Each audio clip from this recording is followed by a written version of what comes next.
এখানে যারা উপস্থিত রয়েছেন পঞ্চগড় জেলার পৌর বিএনপি এবং বিএনপি সহ পঞ্চগড় জেলার রাজনৈতিক অঙ্গনে সেই মানুষরা যারা আসলে পলিটিক্যালি যদি আমরা চিন্তা করি পঞ্চগড় জেলার নীতি নির্ধারক, এমন একটি জায়গায় দাঁড়িয়ে আপনাদের সবাইকে আমাদের জাতীয় নাগরিক পার্টির পক্ষ থেকে মাহে রমজানের শুভেচ্ছা।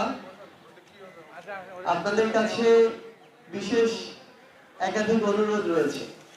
একটি অনুরোধ হচ্ছে, আমরা এই তরুণ প্রজন্ম বিশ্বাস করি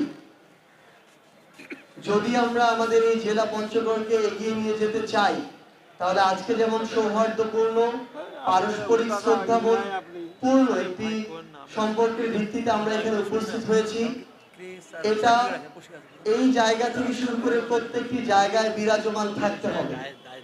যদি থাকে, দিন শেষে এটা পঞ্চগড়ের জন্য ভালো, আর যেটা পঞ্চগড়ের জন্য ভালো সেটা আমাদের সবার জন্যই ভালো।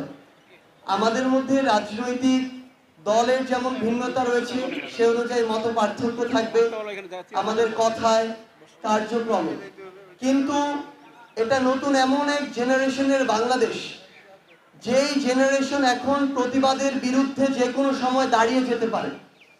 আমরা আমাদের প্রত্যেকটি কাজের পূর্বে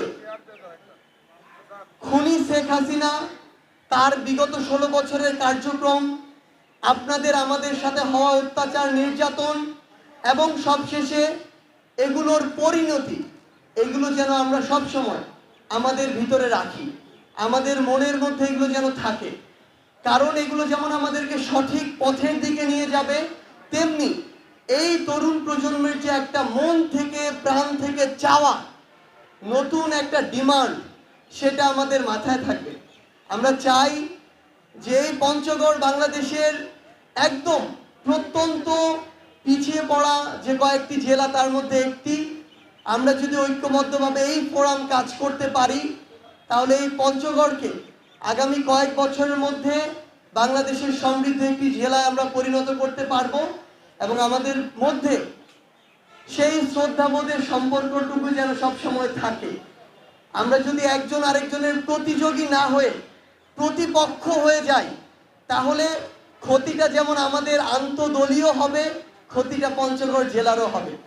সেই জায়গায় আমরা সুন্দরভাবে ঐক্যবদ্ধভাবে এই ছোট্ট ক্ষণস্থায়ী জীবনে মাহে রমজান থেকে শিক্ষা নিয়ে ঐক্যবদ্ধভাবে মানুষের জন্য কাজ করে যাব, এটাই আমাদের চাওয়া। সবাইকে অসংখ্য ধন্যবাদ। পঞ্চগড়ের মানুষ সবকিছু একসাথে সামনের দিকে এগিয়ে যায়।